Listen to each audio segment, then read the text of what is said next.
Salam SN, salam kompak selalu. Ketemu lagi dengan saya Agus Harizal Alwi Syekmat, pemimpin redaksi Suara Nusantara dan koran sn.com.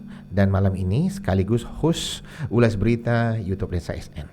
Dan saya ditemani redaktur pelaksana Dedi Suhendra. Assalamualaikum Dad. Waalaikumsalam Kak. Kita ulas berita Dad ya. Dan ulas berita kita malam hari ini masuk episode ke 278 Senin 9 Juni 2025. Ya. Dan tadi kita sudah berunding Dad ya. Berdiskusi akan ada 2 sesi ya. Ulas berita kita malam hari ini. Yang pertama itu berita yang sering tampil ya di koran sn.com, yakni tentang P20%. Iya Kak.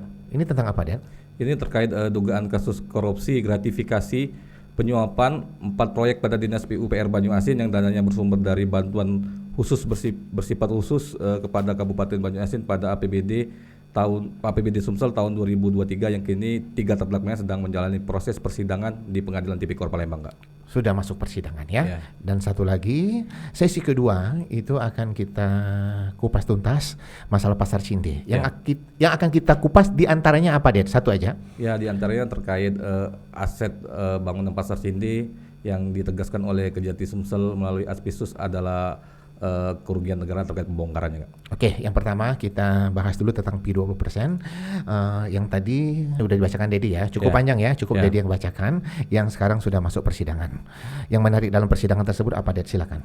Ya Kak, dalam perkara tersebut ketiga terdakwa terdiri dari Kabak Humas dan Protokol DPRD Sumsel, kemudian terdakwa Kepala Dinas PUPR Banyuasin, dan satu lagi terdakwa yang merupakan pihak kontraktor telah didakwa oleh jaksa penuntut umum dalam persidangan, di mana jaksa penuntut umum tersebut yang merupakan jaksa penuntut umum dari Kejati Sumsel, yaitu Revi SHMH didampingi Santi SHMH. Yang menarik dalam persidangan pertama kali itu ya, pertama kali kemarin ya, minggu lalu itu Ded ya. Minggu lalu.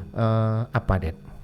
Ya, dalam persidangan tersebut jaksa penuntut umum mengungkapkan kronologis Kak ya, di mana kronologis terkait perkara tersebut, ya ini bermula dari adanya kunjungan kerja ke Banyuasin, di mana dikatakan jaksa penuntut umum Revi SMH didampingi Santi SMH bahwa dalam kunjungan tersebut mantan ketua DPRD Sumsel didampingi oleh terdakwa selaku Kabak Humas Protokol DPRD Sumsel menerima proposal terkait pokir Kak. Kemudian? Ya, terkait hal tersebut proposal tersebut diserahkan kepada terdakwa yang merupakan Kabak Humas dan Protokol DPRD Sumsel Kak ya. Selanjutnya terkait hal tersebut Kabak Humas Protokol DPRD Sumsel ditelepon oleh terdakwa yang merupakan Kepala Dinas PUPR Banyuasin Kak. Tentu menarik Ded ya, kronologis persidangannya Ded ya. Ya. Tapi persidangannya terbuka untuk umum Ded ya? Terbuka untuk umum Kak. Media banyak yang meliput? Banyak Kak. Dan setelah persidangan beberapa media sudah menerbitkannya Ded ya. Iya Kak. Beberapa berita online ya kita pantau ya. Iya. Kemudian silakan Ded dilanjutkan kronologis dari peristiwa tersebut di persidangan. Ya Kak, jaksa penuntut umum Revi SHMH didampingi Santi SMH mengungkapkan Kak ya, setelah kepala dinas terdakwa yang merupakan Kepala Dinas PUPR Banyuasin menelepon terdakwa yang merupakan Kabak Humas Protokol DPRD Sumsel tersebut, di mana dalam percakapan telepon tersebut dikatakan jaksa penuntut umum bahwa Kadis PUPR Banyuasin yang merupakan salah satu terdakwa mempertanyakan Kak ya, bagaimana terkait proposal pokir yang diterima oleh yang diterima oleh Kabak Humas dan Protokol DPRD Sumsel setelah melakukan kunjungan kerja di Banyuasin Kak. Kemudian kita langsung melangkah ke P20%. Ya. Ini bagaimana ceritanya? Ya, dalam persidangan terungkap Kak ya, di mana jaksa penuntut umum Revi SHMH didampingi Santi SMH mengungkapkan Kak ya, bahwa terkait proposal tersebut digelar pertemuan Kak, di mana pertemuan tersebut di salah satu warung bakso di Kota Palembang Kak. Kemudian terjadi pembicaraan P20% itu dalam pembicaraan tersebut dan terungkap di persidangan? Iya Kak. Kemudian dalam persidangan kronologisnya diceritakan oleh jaksa? Diceritakan Kak. Apa kronologisnya Den? Ya Kak, dalam pertemuan tersebut menurut jaksa penuntut umum Kejati Sumsel Revi SMH didampingi Santi SMH Kak ya, terdakwa yang merupakan kontraktor menawarkan fee 20% kepada terdakwa yang merupakan Kabak Humas DPRD Sumsel yang juga terdakwa di perkara tersebut. Dari tawaran tersebut keduanya menyetujui Kak ya.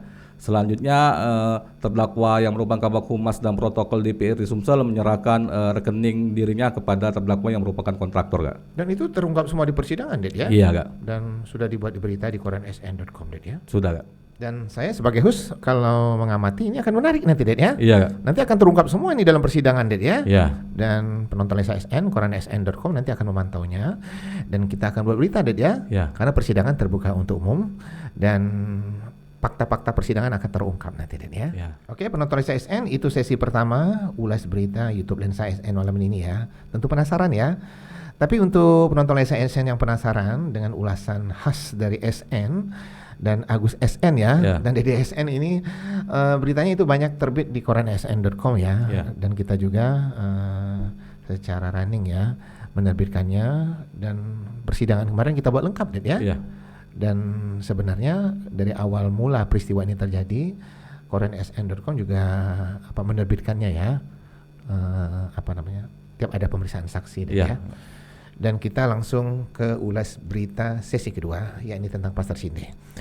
Ada keterangan Adpitsus Kejati Sumsel ya, tentang Pasar Cinde ini, terutama tentang aset ini, Ded ya. Aset, Kak. Apa keterangan Adpitsus Kejati Sumsel? Silakan, Dedi. Ya, Kak, Asisten Bidang Tindak Pidana Khusus atau Aspitsus Kejaksaan Tinggi Sumatera Selatan Umaryadi SMH, Kak ya, yang diwawancarai oleh Suara Nusantara dan koran sn.com di Kejati Sumsel terkait perkara dugaan kasus korupsi Pasar Cinde yang pembangunnya mangkrak, menegaskan bahwa bangunan Pasar Cinde yang dibongkar adalah aset milik Pemkot Palembang, Kak. Ini dalam arti kalau itu aset pemerintah kota, dan ya, ketika itu dihancurkan atau dirobohkan itu menjadi kerugian negara. Iya, Kak. Dan ini ditegaskan oleh Adpitsus, Ded ya? Iya, Kak. Apa keterangan Adpitsus, Ded? Ya, dari keterangan Aspitsus Kejati Sumsel Umaryadi SMH, Kak ya, karena bangunan gedung Pasar Cinde tersebut merupakan aset milik Pemkot Palembang, maka ditegaskan Umaryadi SMH bahwa pembongkaran tersebut merupakan bagian dari kerugian keuangan negara dalam perkara ini, Kak. Dan sekarang ini mungkin menjadi jawaban, Ded ya? Iya. Karena selama ini koran SN itu sering mencari ya apa kerugian negara dalam perkara pembangunan Pasar Cinde yang mangkrak ini, Ded ya? Iya, Kak. Karena beberapa kali kita ada wawancara dengan Pak Susno Duaji, Ded ya, waktu itu, Ded ya? Iya. Tentang penggeledahan dan banyaknya saksi yang diperiksa, Ded ya? Iya. Statement Pak Susno waktu itu menyatakan bahwa Kejati sedang mencari kerugian negara. Iya. Dan balik lagi ke Adpitsus. Ya. Apa keterangan tambahan dari Adpitsus Kejati khusus Pasar Cinde? Silakan, Dedi.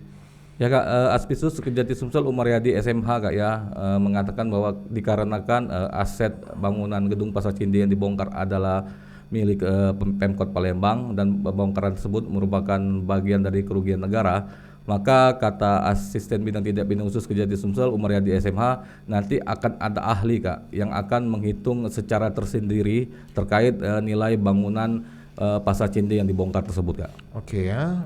Jadi dalam arti gini, Ded ya, waktu itu Pasar Cinde itu memang aset pemerintah kota, Ded ya. Ya. Kemudian itu dirobohkan ya, dan itu terjadi kerugian negara. Ya.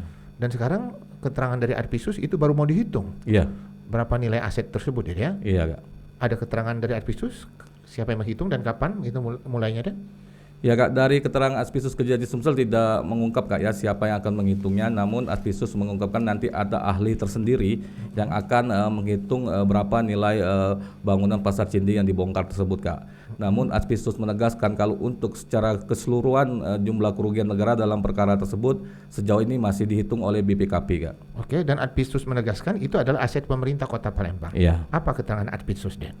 Ya, Aspitsus menegaskan bahwa bangunan Pasar Cinde yang dibongkar tersebut merupakan aset milik Pemkot Palembang, Kak. Oke, kita balik ke komentar Dekan Fakultas Hukum Profesor Joni Emerson yang menyatakan bahwa Pasar Cinde itu adalah aset pemerintah kota, dan beritanya sudah kita terbitkan, Dede ya? Sudah, Kak. Benar, Dede. Apa keterangan dari Pak Profesor Joni Emerson? Silakan, Dede. Ya, Kak, Dekan Fakultas Hukum Unsri, Kak ya, Profesor Dr. Joni Emerson SHM, Kak ya, mengungkapkan bahwa bangunan Pasar Cinde merupakan aset milik Pemkot Palembang, sedangkan tanahnya merupakan aset milik Pemprov. Dikatakan Profesor Joni Emerson bahwa terkait pembongkaran bangunan Pasar Cinde tersebut merupakan bagian kerugian negara jika bangunan Pasar Cinde tersebut adalah milik atau aset negara, Kak. Oke, untuk penonton SN ketahui bahwa berita-berita yang kita ulas malam ini itu sudah kita terbitkan di koransn.com ya. Dan beberapa berita yang kita sebut tadi itu sudah terbit juga di cetak ya, di Suara Nusantara edisi cetak. Nanti Andi tolong PDF-nya dan dia.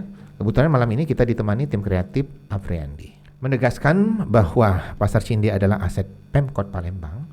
Itu Kejati Sumsel sempat memeriksa mantan kepala BPKAD Provinsi Sumsel, Ded ya? Iya. Minggu lalu itu, Ded ya? Minggu lalu. Dan beritanya sudah kita terbitkan juga di koransn.com, di Suara Nusantara edisi cetak, dan videonya juga ada ya. Saya terbitkan di TikTok dan Instagram pribadi saya. Yang penasaran silakan kunjungi TikTok dan Instagram pribadi saya.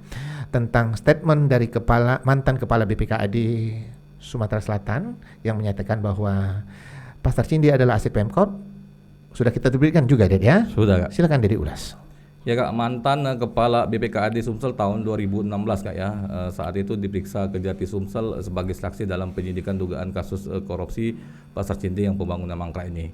Usai menjalani pemeriksaan, Suara Nusantara dan Koran SN berhasil mewawancarai mantan kepala BPKAD Sumsel tersebut di Kejati Sumsel, Kak. Ya. Memang di saat kita wawancarai mantan kepala BPKAD Sumsel tahun 2016 tersebut menegaskan, Kak ya, bahwa bangunan gedung Pasar Cinde merupakan aset yang tercatat sebagai aset milik Pemkot Palembang, Kak. Ada lagi keterangan mantan kepala BPKAD terkait Pasar Cinde ini, dan silakan.